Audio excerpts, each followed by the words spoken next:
नर्मदे हर।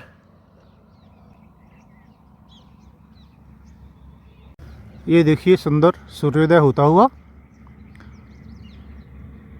तो दोस्तों आज है 10 फरवरी 2023 और मेरी नर्मदा परिक्रमा का है 103वां दिन। मैं जहाँ रुका था वो जगह थी पोखरनी के 1 किलोमीटर बाद में ये आश्रम था। और आश्रम जो है वो खिड़किया के कोई सोनी हैं, पूरा नाम तो मैं भूल गया। तो उन्होंने वो बनवा रहे हैं, उन्होंने ज़मीन खरीदी है 1.5 एकड़, उसमें कुछ खेती हो रही थी और पेड़ वगैरह लगा रखे थे और आश्रम निर्माण का काम चल रहा है। इसी साल शुरू किया है। तो रुकने की ज़्यादा व्यवस्था नहीं है। बाहर एक छत थी, एक छोटा सा कमरा बना था, उसमें उनका रसोई था उसके बाहर, तो वहाँ रुकना पड़ा। खुला था लेकिन ठीक है। तो अभी रुकने की ज़्यादा व्यवस्था नहीं है। बाकी टॉयलेट वगैरह नहीं है वहाँ, लेकिन पानी की व्यवस्था है, भोजन मिलता है और जो कुछ भी व्यवस्था है उसके अंदर जो बाबा जी थे, बाबा जी नहीं थे, गृहस्थी थे वो, दोनों पति पत्नी रहते थे और बच्चे भी थे उनके पोते पोतियाँ। तो वो जो है सेवा का काम देख रहे हैं और जो व्यवस्थाएं थी उसके अंदर उन्होंने बहुत अच्छी सेवा देने की कोशिश की। भोजन कराया, चाय भी दी और सुबह सुबह चूँकि बोरिंग थी, लेकिन बोरिंग का पानी कनेक्शन सीधा टंकी में था, ऊपर काफ़ी बड़ी टंकी बनवा रखी है ऐसा बताया उन्होंने। तो टंकी का पानी ठंडा हो जाएगा तो उन्हें पता था, तो उन्होंने सुबह गर्म पानी करके भी दिया नहाने के लिए। तो भाव अच्छा था, देखने से पता चल जाता है कि सेवा करना चाहते हैं। और आश्रम चूँकि निर्माण कार्य चल रहा है तो जल्दी ही आश्रम बन जाएगा। तो अगले साल से मुझे उम्मीद है कि काफ़ी अच्छी व्यवस्थाएं हो जाएंगी, रुकने की भी। तो वैसे कोई समस्या नहीं है यहाँ, आप अभी भी रुक सकते हैं। मैं रुका था, मुझे कोई समस्या नहीं हुई। ठंड इतनी नहीं है और कि कोई समस्या खड़ी करे खुले में सोने पर भी है, मतलब ठंड तो है लेकिन रात में हो जाती है सुबह के वक्त, लेकिन ठीक है। आपके पास व्यवस्था होती है तो आप सोने में तो कोई दिक्कत नहीं आती। तो यही है। और मैं बढ़ रहा हूँ आज का सारा रास्ता ये हाईवे पर ही चलने वाला है। ये हाईवे छनेरा जो है उस जगह का नाम है जिसके पास में नया हरसूद बसा है। जो हरसूद था पहले कस्बा था, गांव था, मुझे नहीं पता। तो वो डूब गया था। ये जो बांध है, बांध के पानी के कारण, बांध जो होगा वो ओमकारेश्वर ही होगा ऑब्वियसली, तो उसके पानी के भराव के कारण वो डूब गया था। तो नया टाउन बसाते हैं, जैसे पुनर्बसाहट बोलते हैं, तो वो जो है छनेरा के पास में हुआ है, जहाँ तक मुझे अभी तक जानकारी से पता चला है। तो नया हरसूद जो है वो छनेरा के पास में है। दोनों शायद हो सकता है मिले हुए हों, 2-4-5 किलोमीटर के अंदर ही हों। तो वहाँ से रास्ता कट जाता है, हाईवे चला जाता है सीधे, और फिर हमें जाना होता है कुछ जंगल मार्ग से और वगैरह वगैरह। तो आज का अंदाज़ा मेरा ये है कि सारा दिन जो है नर्मदे वो मुझे इसी हाईवे पर ही चलना होगा। तो चलिए भाई, चलते रहेंगे, लेकिन गांव आएंगे बीच बीच में, और गांव वगैरह आएंगे तो विश्राम करते हुए आगे बढ़ेंगे धीरे धीरे धीरे धीरे धीरे। अभी 7:08 समय हो रहा है, मैं निकला था 6:40 पर।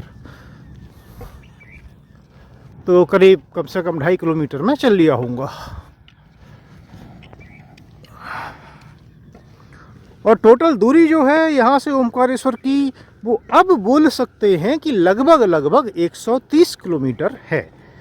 130 किलोमीटर के करीब बची है। ज़्यादा वेरिएशन नहीं होना चाहिए। 10 किलोमीटर इधर उधर ही हो सकती है कि कुछ कारणों से इधर उधर घूमते हुए आप जाते हैं या कुछ भी है, तो उतना अंतर पड़ जाएगा, उससे ज़्यादा नहीं है। और तो मुझे लगता है कि आज से 5वें दिन मैं पहुंच जाऊंगा। आज से 5वें दिन मुझे पहुंचना चाहिए। तो अगर ऐसा होता है 5 दिन लगते हैं तो 103, 104, 105, 106, 107, 107वें दिन मेरी पहुंचने की संभावना है। तो उस केस में भी कोई समस्या नहीं होती। देखिए, पहुंचने के बाद आप अगले दिन पूजन करते हैं, कुछ मीटर, 1 किलोमीटर कुछ मीटर पहले रुक जाते हैं लोग और वहाँ से करते हैं। तो परिक्रमा तो तभी पूर्ण मानी जाती है जब आपने यहाँ से शुरू किया गौघाट और उसके पास में जाके आप पूजन होता है और आप जल चढ़ाते हैं। तो वहाँ जाके भी मैं रुक सकता हूँ, उसके पहले भी रुक सकता हूँ। अगर मुझे 108 दिन में ही करनी है, 107 दिन में होगी तो फिर 108 दिन 8वें दिन ही वो करना ठीक रहेगा। और वैसे भी देखिए 107 को आप शाम को पहुँचते हैं तो उस दिन तो पूजन नहीं होता है, तो वो 108वें दिन ही होगा। तो कैसे क्या किया जाएगा मुझे नहीं पता, तो अभी तो ये सब अनुमान ही है। तो देखते हैं, चलते रहिए। तो मोटा मोटा यही है कि इस बात की पूरी संभावना है कि मेरी परिक्रमा जो है वो 108 दिन में पूरी हो जाएगी। तो भाई ये धनोरा गांव आ गया है, ग्राम धनोरा। और इस नदी में से उठता हुआ धुआं है, ये आपको बता देगा कि सर्दी तो है। हालांकि धूप निकल आई है, सूर्यदेव निकल आए हैं, तो जल्दी ही सर्दी बहुत कम हो जाएगी, गर्मी में तब्दील हो जाएगी। लेकिन देखिए कितना धुआं उठ रहा है। और ये एक नदी है, बड़ी सी नदी लग रही है कोई सी, मुझे नाम नहीं पता। तो बस यही है कि ये कोई सी नदी है रास्ते में और धुआं उठ रहा है इसमें से, तो अच्छा दृश्य लगा। तो मैंने सोचा चलते चलते क्यों ना थोड़ा सा कैप्चर कर लिया जाए।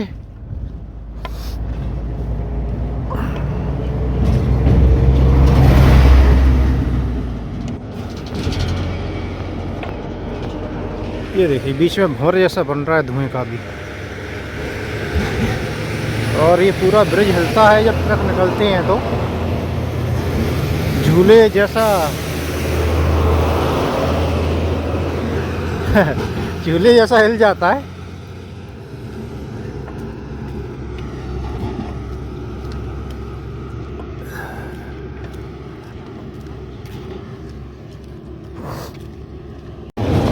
तो ये दागड़ खेड़ी गांव आ गया है।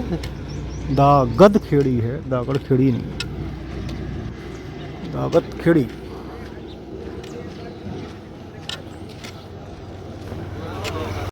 आज सुबह की पहली चाय दगड़ा खेड़ी में।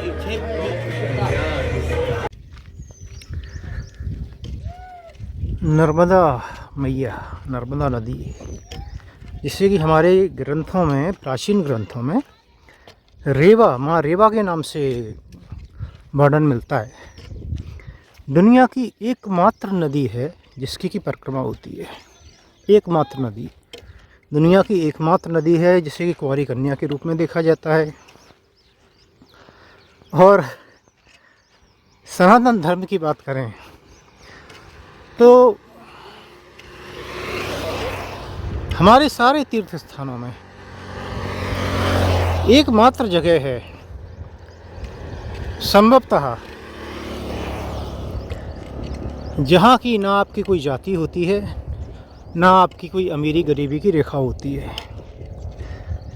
यहाँ पर रिटायर्ड कमिश्नर से लेकर जेलर, अभी जो काम कर रहे हैं डॉक्टर, इंजीनियर, टीचर, किसान, भेड़ बकरियाँ पालने वाले, कुछ नहीं करने वाले, सब लोग, मैं केवल कुछ ही नाम लिए, बिजनेसमैन, सब लोग आपको यहाँ पे मिलेंगे। और मुख्यमंत्री, पूर्व मुख्यमंत्री, मंत्री, आप अगर जाएंगे तो आप सुनते रहेंगे, सब परिक्रमा करते हैं। अब ये भाई राजनीतिक लोग छोड़ दीजिए, क्योंकि वो आते हैं परिक्रमा करने तो स्टेटस के साथ आते हैं, गाड़ियों के काफिले के साथ आते हैं, वो छोड़ दीजिए। लेकिन बाकी जो भी परिक्रमा करता है, कोई उनमें भेदभाव नहीं होता। सब ऐसे ही वस्त्र पहन के, ऐसे ही पैदल चला करते हैं। और ना किसी की कोई जाति होती है, कोई किसी की जाति नहीं पूछता है। ना किसी को अमीरी गरीबी से कोई फ़र्क पड़ता है। यहाँ देखिए, आप फक्कड़ की तरह बिना पैसे के परिक्रमा करनी होती है, क्योंकि देखिए यहाँ सारी व्यवस्थाएं मैया करती है। कोई बोले कि नहीं पैसे, अब पैसे खर्च करते भी हैं लोग तो वो अपनी खुद की ज़रूरतों पर, जिन्हें थोड़ी भी भूख सहन नहीं होती होटल पर नाश्ता कर लिया, खा लिया, ये सब में करते हैं। आश्रम में कोई नहीं देता है, ठीक है। भोजन और जो है रहना है वो फ्री ही होता है, या मंदिरों में रहती है और कोई व्यवस्था होती ही नहीं है रहने की। तो बाकी जगह आप कहीं भी जाएंगे, किसी भी तीर्थ स्थान पर चले जाइए, आपको अलग एक अमीरी गरीबी की रेखा दिखाई देगी। बहुत सारी जगह पर तो टिकट से VIP दर्शन की सुविधा शुरू कर दी गई है कि जिसके पास पैसा है उसके लिए भगवान जल्दी मिल जाएंगे, दर्शन जल्दी हो जाएंगे। जिसके पास थोड़ा पैसा नहीं है, कम है भाई, वो इतना 250 रुपये का या जो भी है 500 रुपये का टिकट नहीं खरीद सकता, उसे कुछ ज़्यादा घंटे लगेंगे दर्शन में। क्या बढ़िया व्यवस्था है भाई। तो और भी कपड़े गाड़ियों से पता चल जाता है। यहाँ कोई पता नहीं चलता, यहाँ कोई भेदभाव नहीं है, यहाँ सब एक समान होते हैं। निकल जाते हैं करीब करीब, किनारे के रास्ते से बात करूँ तो 3500-3600 किलोमीटर पैदल चलने हैं मैया के भरोसे, बिना कोई चिंता किए, बिना कोई घर की चिंता किए, बिना कोई किसी भी चीज़ की चिंता किए। और आप मन से कर रहे हैं तो किसी तरह की कोई समस्या आपको नहीं होगी। अगर आपको मैया पे भरोसा है तो निकल पड़ते हैं पैदल, यूं ही मैया का नाम लेते हुए, ऐसे रोडों पे, ऐसे रोड, हाईवे, पहाड़, नदियां पार करते हुए, जंगल में जहाँ कोई दिखाई नहीं देता, ऐसे ही निकल पड़ते हैं। क्योंकि मैया पे भरोसा है कि मैया कुछ नहीं होने देगी, वो सब कुछ देख लेगी। चले जाते हैं बहुत सारी अनुभूतियाँ समेटते हुए, बहुत सारे अनुभव लेते हुए, नई नई चीज़ें सीखते हुए चलते रहते हैं। गांव के बाद गांव आते हैं, निकलते जाते हैं, पहाड़ आते हैं, निकलते जाते हैं, नदियाँ आती हैं, निकलती जाती हैं, जंगल आते हैं, निकलते जाते हैं, और यूं ही चलते रहते हैं। एक दृढ़ विश्वास जो पैदा होता है परिक्रमा से, एक भरोसा कि भगवान के भरोसे भी जीवन चल सकता है, सब कुछ भगवान देख सकता है, वो भरोसा धीरे धीरे मजबूत होता है लोगों का, लोग चलते रहते हैं।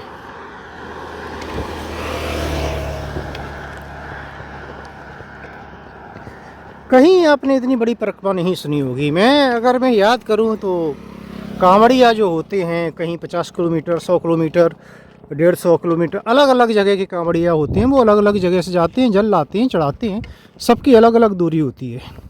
उनका सुन के ही मैं सोचता था कैसे करते होंगे ये लोग, कैसे होता होगा ये सब, कैसे चल लेते हैं भाई, इतना कैसे रुकते होंगे, बिना उसके रहने की व्यवस्था नहीं है, कैसे मंदिर में कोई सो सकता है, मुझे नहीं पता वो लोग सोते हैं नहीं सोते हैं। तो लेकिन जब आप परिक्रमा ले लेते हैं तो आपकी चिंता समाप्त हो जाती हैं, कोई चिंता नहीं होती। कहाँ रुकेंगे नहीं पता भाई, जहाँ मैया रोक देगी। मंदिर में रुक सकते हैं आप, किसी के घर में रुक सकते हैं, कोई आश्रम में रुक सकते हैं, कहीं भी रुक सकते हैं। क्या खाएंगे पता नहीं भाई, मैया व्यवस्था कर देगी। जब ज़्यादा भूख लगेगी तो उसके पहले ही कर देगी।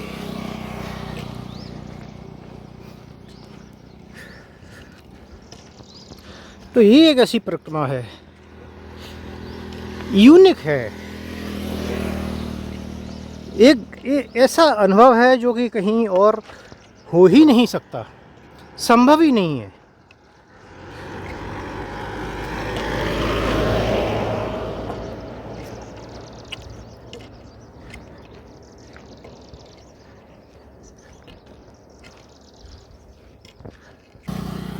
और सब तरह के लोग भी मिलते रहते हैं आपको। आप देखते हैं भीलों की ज़िंदगी जो कि समाज से कटे हुए हैं, वो कैसे हैं। आप देखते हैं लोगों की नज़रों में वो आपको भिखारी की तरह हीन भावना से देखते हुए निकल जाते हैं। आपके नर्मदे हर का भी जवाब नहीं देते। आप देखते हैं ऐसे भी लोग हैं जो श्रद्धा से भरे हुए हैं, वो आप कितना भी मना करो वो आपके पैर छुए बिना नहीं मानते। पैर धुलते हैं, कई जगह आपके पैर धुल लेते हैं लोग। तरह तरह के लोग मिलते हैं, तरह तरह के अनुभव होते हैं, इतने तरह के अनुभव होते हैं, इतने तरह की ज़िंदगियाँ आप देख लेते हैं जो कि कहीं और संभव नहीं है।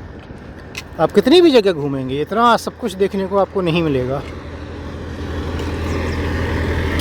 आपको इतनी दिव्य अनुभूतियाँ होती हैं जो कि भी हो सकती हैं, वो बहुत जगह हो सकती हैं, लेकिन बहुत होती है। किनारे पर चलना क्यों ज़रूरी होता है? देखिए, परिक्रमा में किनारे पर देखिए, धर्म की भी बात करेंगे आप तो भी शिव जी का वरदान था मैया को कि सारे देवता जो हैं वो किनारे पर वास करेंगे, रहेंगे।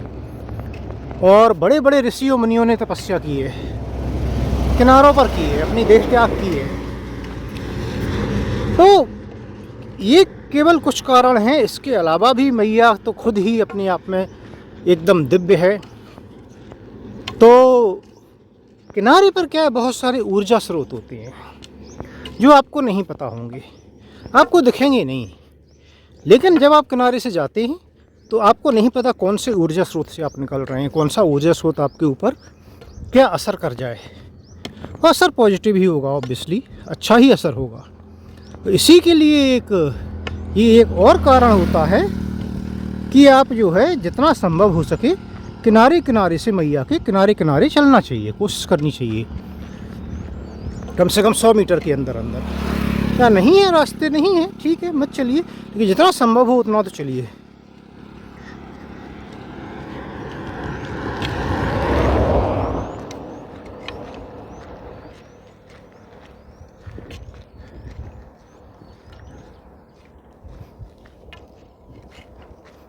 और मुझे लगता है दुनिया की सबसे लंबी पैदल यात्रा होगी कि लोग करते हैं, रेगुलरली करते हैं, काफ़ी तादाद में संख्या में करते हैं। और ये संख्या आने वाले दिनों में बढ़ती ही जाएगी। आश्रम भी देखिए, जो अन्य क्षेत्र हैं, व्यवस्था है, वो धीरे धीरे बढ़ रही हैं। आपको ज़रूरत हो या ना हो, लेकिन काफ़ी जो लोग निकलते हैं उसमें काफ़ी सारे ऐसे होते हैं जिन्हें ज़रूरत होती है। तो उनकी भावनाओं को, ज़रूरतों को ध्यान में रखते हुए बहुत से दानदाता हैं जो कि व्यवस्थाएं कर रहे हैं। तो ये आगे सुगम हो जाएगी, लेकिन फिर भी चैलेंजेस रहेंगे आगे भी। और फिर ये आपके ऊपर है, आप उसे कितना चैलेंजिंग बनाना चाहते हैं। अभी भी देखिए सब तरह से हो जाती है परिक्रमा, तो बस बदलाव एक ऐसी चीज़ है जो कि ज़रूरी है। आप सीखिए ज़रूर, अनुभव लीजिए। अनुभूति ठीक है अपनी जगह, किसी को मगर के दर्शन होने पे मैया के दर्शन होते हैं, किसी पे बालिकाओं के दर्शन होने पे मैया के दर्शन होते हैं, किसी को कुछ और होते हैं। वो सब आप अपनी जगह रखिए, अपना मानिए जैसे मानना है। तो अनुभूतियाँ अपनी अपनी होती हैं, अनुभव ज़रूर लीजिए और जीवन में कुछ बदलाव कीजिए। जीवन में बदलाव बहुत ज़रूरी है। एक आध्यात्मिक दृष्टिकोण से अगर आप देखेंगे तो बहुत सारी चीज़ें सीखने को मिलती हैं जो कि आपके जीवन को बड़ा आसान बना सकती हैं। जीवन की जो चैलेंजेज होती हैं, परेशानियां होती हैं, उनसे आप बड़ी आसानी से लड़ सकते हैं। तो कुछ ना कुछ सीख के ज़रूर जाइए और उसे जीवन में अपने जीवन में जो है उसका उपयोग करिए।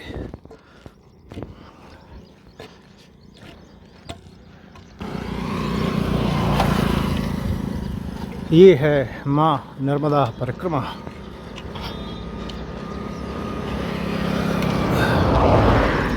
मुझे एक्चुअली मैं एक डॉक्यूमेंट्री बनाना चाहता था बाद में, लेकिन मुझे सारे अपने वीडियो डिलीट करना पड़ते हैं मेमोरी कम होने की वजह से। तो मैं सोच रहा था बाद में उसी में से थोड़ा थोड़ा हिस्सा लेके एक डॉक्यूमेंट्री तैयार करूँगा, लेकिन ठीक है वो नहीं हो पाई क्योंकि मैं इक्विप्ड नहीं था, फ़ोन में उतनी मेमोरी नहीं थी मेरे पास। ये बहुत मेमोरी लगती है, बहुत लगती है। या तो आप लैपटॉप वगैरह कोई लेके चल रहा है तो वो उसमें स्टोर करता रह सकता है, तो अच्छी बनती, लेकिन बनाता तो ठीक है, ये वीडियो बनाए हैं यही काफ़ी है।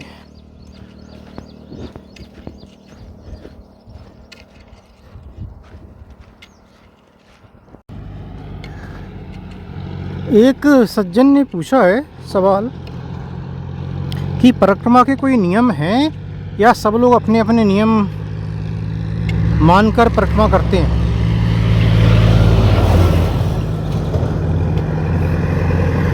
देखिए, परिक्रमा के नियम तो हैं। अब परिक्रमा के नियम हैं, कैसे बने वो एक अलग बात है, क्योंकि उसमें कहाँ से क्या क्या आया, क्या सोच के बनाए गए। ठीक है, ये धर्म है। क्योंकि फिर आपने भी कोई सवाल करेगा, आरती होना कब से शुरू हुई, इनकी मूर्ति कब से लगाना शुरू हुई, मूर्ति ऐसा बनाना कब से शुरू हुआ।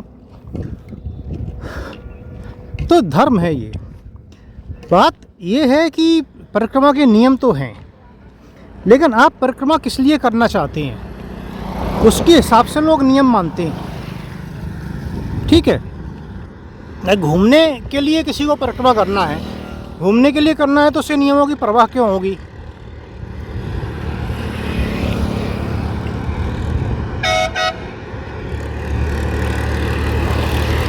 तो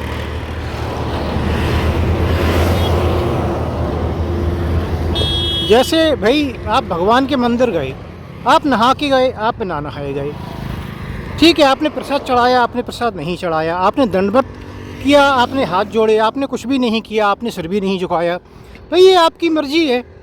आप कैसे करते हैं, अलग अलग लोग अलग अलग तरीके से करते हैं।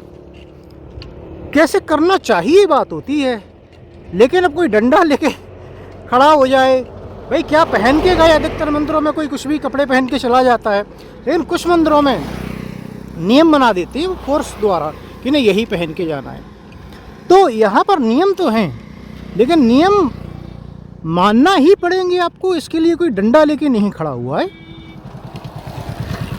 और सब तरह के लोग होते हैं, परिक्रमा कर रहे हैं। अब कई लोगों की परिक्रमा खंडित भी हो गई है, फिर भी कर रहे हैं, हो जाती है, करते हैं। एक बाबा मिले थे, वो गलती से अमरकंटक से लौटते में मैया को उलांग गए थे उधर से उधर, ठीक है, लेकिन अब भाई उनने मन से माफ़ी मांग ली और कर रहे हैं। तो नियम मानना इस पर निर्भर करता है कि आप परिक्रमा किस उद्देश्य से कर रहे हैं। और आश्रम है, देखिए कोई सा एक जगह आश्रम में मैंने वीडियो में दिखाया भी था, उनने लिख दिया था कि भाई जो लोग पजामा पहन के परिक्रमा कर रहे हैं कृपया वो अंदर ना आए। तो उन्होंने नियम बना दिया था कि भाई धोती कुर्ता जो है वो पहना जाता है, तो अगर आप पजामा पहन रहे, क्योंकि कई लोग पहनते हैं, पजामा पहनते हैं, पजामा शर्ट में शर्ट भी पहनते हैं, ऐसे ही चले जाते हैं, कभी कभार धोती लगा ली, घुटने के ऊपर तक ही लगा ली थोड़ी सी, तो वो कर रहे हैं भाई। तो एक आश्रम ऐसा भी था, उन्होंने मना कर दिया था। तो आप पूछेंगे क्या कोई कपड़े भी है, कोई ड्रेस कोड है? ड्रेस कोड नहीं है कोई। देखिए ये आस्था की बात होती है, ये पवित्रता की बात होती है, तो भाई ये पहना जाता है। एक अनकहा नियम ये है कि जिस दिन आप संकल्प लिया, मन में संकल्प नहीं, जिस दिन आपने परिक्रमा उठा ली तो आप साधु बन गए। आपको सब कुछ छोड़ के मैया में ध्यान करना है, उनके भरोसे परिक्रमा करनी होती है। तो फिर कपड़े भी उसी हिसाब से पहनने होते हैं हमारे, जो चलते थे भाई अपने कैसे बोलो संस्कृति के हिसाब से। लेकिन अगर कोई नहीं पहनता है तो कोई इसी को भगा थोड़ी देता है भाई। तो यही है, तो नियम मनवाने के लिए कोई नहीं बैठा है, नियम है, लेकिन मानना ना मानना वो भाई हर किसी पर निर्भर करता है, कौन मानता है, कितनी मानता है।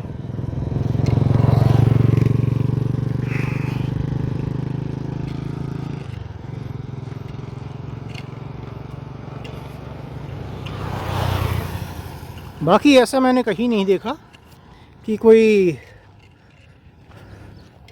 भाई ज़बरदस्ती नियम मनवा रहा है। आश्रमों में भी जाएंगे तो कुछ एक आश्रमों में आपसे केवल वो चीज़ें पूछा जाएंगी जो नियम में नहीं है, उनकी ज़रूरतें हैं।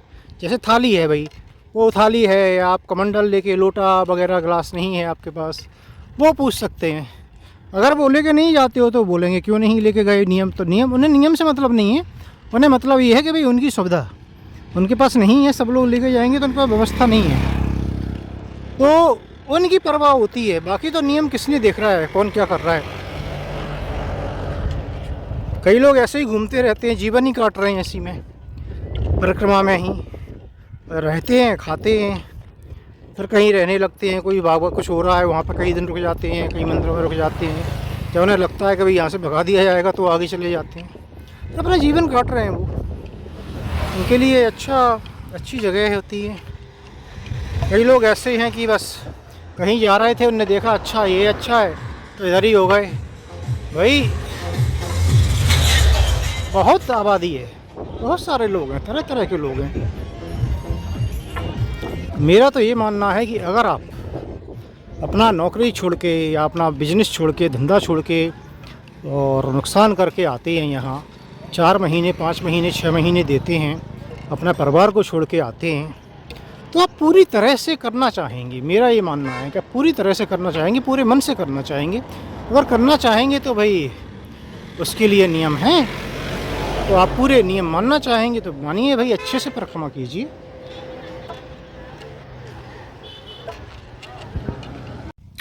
ये झूमर काली में मां नर्मदा परिक्रमा अनुक्षेत्र लिखा हुआ है, नादिया बाबा पंचमुखी हनुमान। तो यहाँ पर है, ये छोटा सा मंदिर भी है। तो यहाँ 1 घंटे से ज़्यादा समय हो गया बैठे थे, और फिर खिचड़ी बनी थी तो थोड़ी सी खिचड़ी खाई। धूप चूँकि बहुत तेज़ है तो कहीं छाँव में बैठने का मन करता है, क्योंकि आप देखिए रोड पर चल रहे हैं तो आपको छाँव बहुत कम मिलती है। पेड़ भी लगे होते हैं तो थोड़ा दूरी होती है, और उधर लोगों ने अपने अपने खेतों के साथ साथ रोड के पास की ज़मीन भी घेरी रखी है अधिकतर, तो जगह होती नहीं है कि छाँव में कहीं आप बैठ पाओ। तो मेन उद्देश्य तो थोड़ा सा छाँव में विश्राम करना था, और बस बाकी तो आगे जा रहे हैं धीरे धीरे, और देखते हैं शाम तक जहाँ भी पहुँचेंगे। शायद छनेरा पहुँच के रुकूँगा मैं, संभवतः छनेरा के आसपास रुक जाऊँगा। इधर हो उधर हो कोई खास फर्क नहीं पड़ता, और समय 1:03 हो गया है, तो शायद मुझे 2 घंटे हो गए। फिर अभी एक बाबा ने वहाँ बिठा लिया, बातें कर रहे थे तो और बैठ गया था मैं। संभवतः 2 घंटे हो गए मुझे यहाँ पर। कोई बात नहीं, चलिए धीरे धीरे बढ़ेंगे, जितना जा पाएंगे भाई। अगले 3 घंटे तो ऐसे ही रहेगा, थोड़ा सा चलेंगे फिर थोड़ा कहीं बैठेंगे, फिर थोड़ा चलेंगे फिर थोड़ा कहीं बैठेंगे, क्योंकि धूप बहुत तेज़ होती है और सिर के ऊपर होती है तो चुभती है। और अब कोई टारगेट वाला ऐसा चलना भी नहीं है कि भाई बहुत बचा है, तो इतनी चिंता की ज़रूरत नहीं है। चलिए आगे बढ़ते हैं।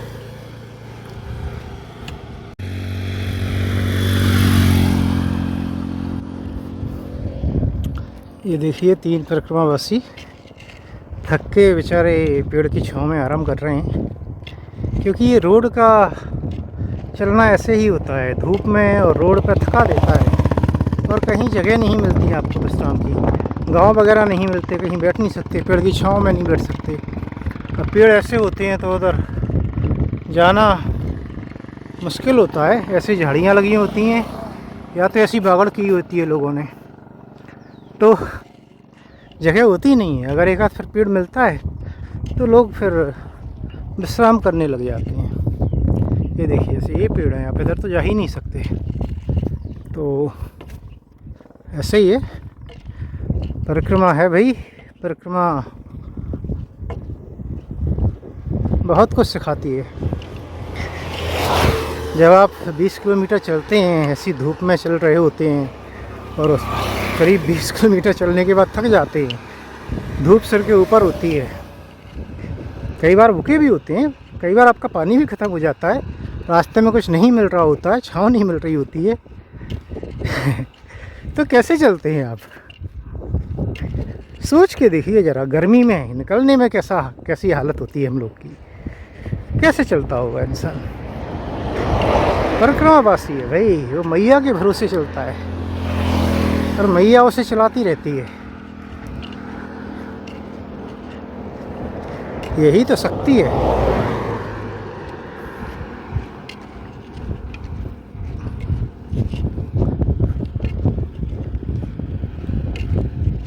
ये देखिए एक और परिक्रमावासी, एक और पेड़ मिला तो उसकी छांव के नीचे विश्राम करते हुए।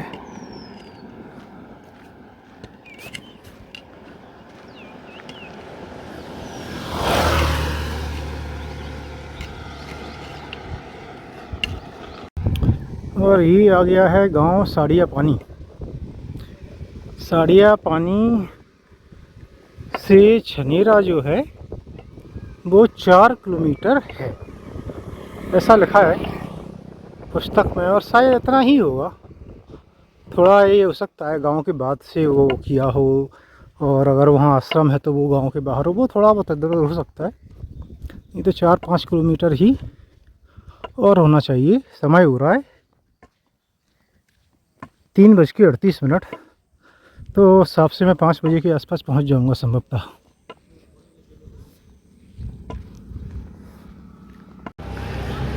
तो दोस्तों ये है छनेरा, नया हरसुद भी बोलते हैं, या इसके आगे होगा पता नहीं, एक ही है। तो छनेरा है ये, और किसी ने बताया है कि आगे है रुकने की जगह। कोई 2 मंदिर बताए हैं, एक बोल रहे थे माता का मंदिर है, एक कुछ तो बोला था। तो मैं जा रहा हूँ आगे, यहाँ भी होगा, पता चल ही जाएगा, लिखा होगा कहीं कुछ ना कुछ, नहीं तो 1 किलोमीटर चल के फिर पूछ लिया जाएगा।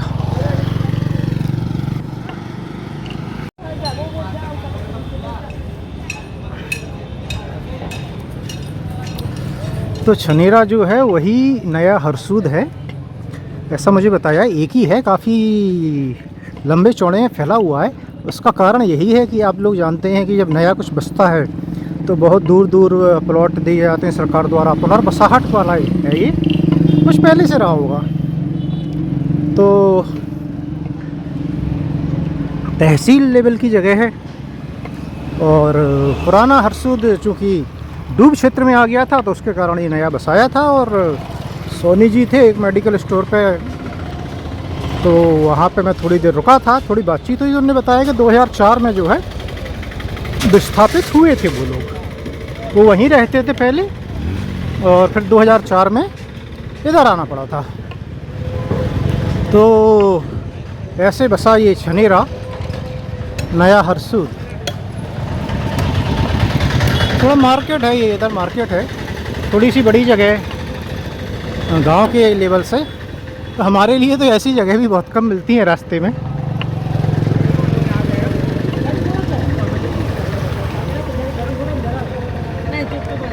यूजुअली गांव ही मिलते हैं, वो भी बहुत छोटे छोटे गांव किनारे पे।